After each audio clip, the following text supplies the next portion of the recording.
Rappel théorique. La décomposition de problèmes, ou problem decomposition, est l'une des compétences fondamentales du développeur. Elle consiste à prendre un problème complexe et à le découper en sous-problèmes plus petits, indépendants et résolvables un par un. Cette approche s'appelle aussi la pensée algorithmique. Avant d'écrire une seule ligne de code, un bon développeur modélise mentalement les étapes, les conditions et les données impliquées.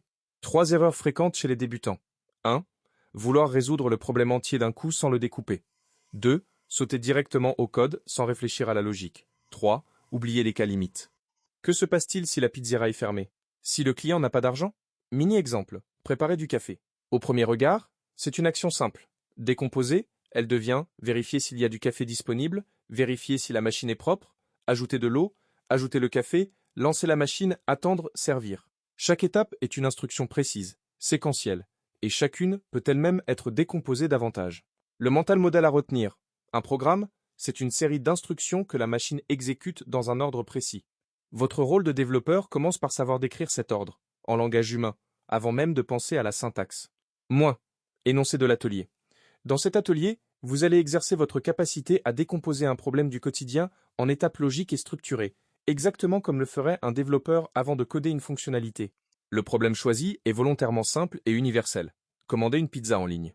L'objectif n'est pas d'écrire du code, mais de construire la logique qui sous-tendrait ce processus. Vous devrez produire un document structuré, format libre, texte, liste, schéma annoté ou pseudocode, qui décrit exhaustivement toutes les étapes nécessaires pour commander une pizza en ligne, du point de vue de l'utilisateur et du point de vue du système, l'application web. Pensez aux acteurs impliqués, aux données échangées, aux conditions et aux cas d'erreur. Étape 1. Analyse du problème global. Commencez par écrire en 1 ou 2 phrases ce que fait concrètement l'action commander une pizza en ligne. Identifiez les acteurs principaux. Qui fait quoi? L'utilisateur, le site, la pizzeria, le système de paiement, le livreur. Étape 2. Décomposition côté utilisateur. Listez toutes les actions que l'utilisateur réalise, dans l'ordre chronologique, depuis l'ouverture du site jusqu'à la réception de la pizza. Soyez précis. Ne groupez pas des actions distinctes en une seule. Exemple. Choisir une pizza peut se décomposer en afficher le menu, lire les options, sélectionner une taille, sélectionner des ingrédients, ajouter au panier. Étape 3.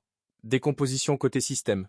Pour chaque action utilisateur identifiée à l'étape 2, décrivez ce que le système, l'application web, doit faire en réponse. Quelles données sont envoyées? Quelles vérifications sont effectuées? Quelles informations sont stockées ou affichées? Étape 4. Identification des conditions et cas d'erreur. Un bon développeur pense aux cas limites. Identifiez au moins 5 situations anormales ou exceptionnelles qui peuvent survenir dans ce processus. Ex. Adresse de livraison invalide, paiement refusé, article en rupture de stock, délai de livraison dépassé. Pour chaque cas, décrivez ce que le système devrait faire. Étape 5. Synthèse et réflexion. Rédigez un court paragraphe, 5 à 10 lignes, pour répondre aux questions suivantes. Si. Qu'est-ce que cet exercice vous a appris sur la façon de penser un problème? Quelle étape vous a semblé la plus difficile à décomposer, et pourquoi? Comment cette démarche s'applique-t-elle au développement web en général? Votre livrable final doit être un document clair, lisible, structuré. Le format est libre. Markdown dans un fichier. MD, document Word, PDF ou même un fichier. TXC, C, bien organisé.